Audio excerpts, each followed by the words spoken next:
izany dia manamarika ny fanofanana an'ireo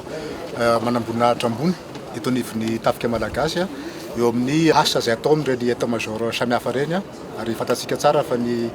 diplôme d'état-major moa dia anisan'ny diplôme ambony eto anivon'ny tafika malagasy mamiditra indrindra amin'ny fanatsarantsika koa ny atao hoe ressources humaines sy ireo fahaiza-manao ireo manamboninahitrantsika zany eo amin'ny fanaototosana ny asa izay miandry azy ireo eo amin'ny ivon'ireo état-major samihafa na koa amin'ny fibaikona ihany koa ny opération izay atao ato anivon'ny tafika malagasy ho fiarovana ny fiandrianam-pirenentsika nefa koa ho famerenana ihany koa sy fitondrana ihany koa ny resaka fahalemana ny tany ho anivon'ireo rahalahy eo amin'ny gendarmerie nationale zany na koa polisim-pirenena raha ohatra ka ilaina. Ny filoham-pirenena dia ombieny no andrisika hatrany ny folo alina malagasy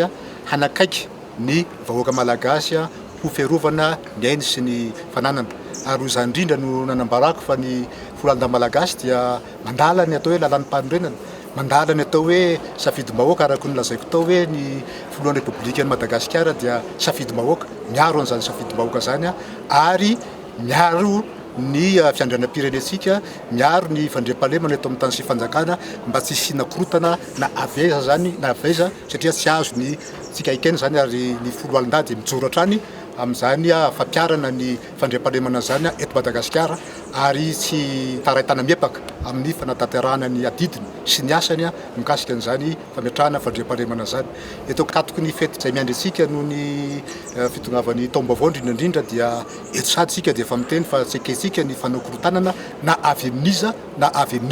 ary ny folo alina malagasy dia mijoro no andamosiny filoham-pirenena miaro ny safidy-bahoaka.